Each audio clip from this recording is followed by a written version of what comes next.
In this section, we're going to deal with the subject of artifacts. What are artifacts?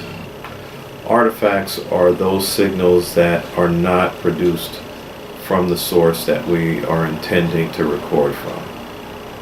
When we're recording surface EMG and the goal is to record muscle activity, then all those electrical signals that are not produced by muscle fibers during actual contraction are considered artifact.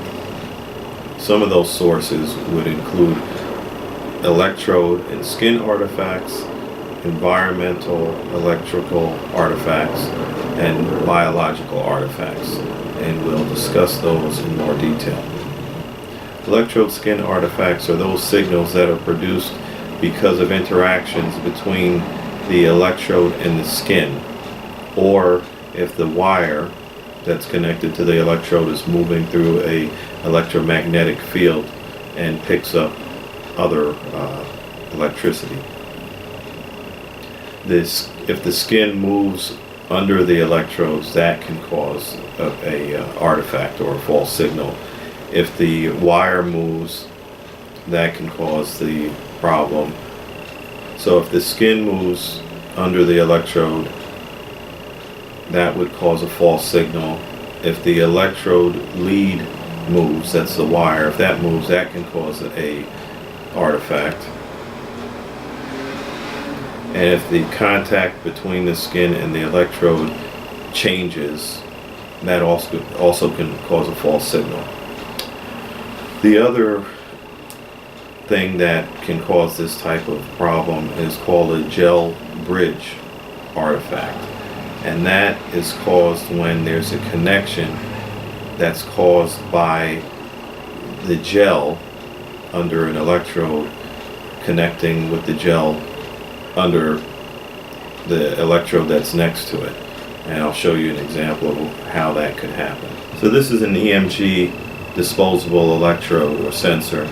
It's got 3 electrodes with snap connectors that the EMG cable would snap onto, and this is the surface of the EMG electrode that would then pick up the electricity that comes through the skin from the muscles.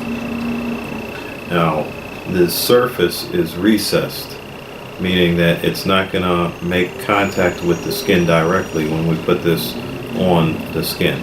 There's space in between. So we use this gel, and we put some of that gel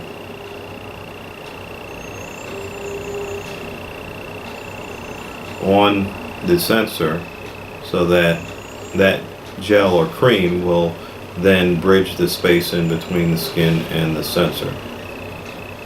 That way the electricity coming from the skin is able to conduct through the cream to the surface of the sensor and then into the instrument. Now, of the gel bridge happens if then when we put cream on the next one, instead of putting just enough, if we put too much, then what happens is when the sensor is pressed against the skin, a connection is made by the conductive gel or cream between these 2 electrodes, and that causes a artifact to be produced. That connection there causes a false reading, and that's where we get the term gel bridge, because it's causing a connection like a bridge would do between these 2 electrodes. So when you put the gel on the sensors or electrodes, you want to make sure you don't put too much so that this doesn't happen.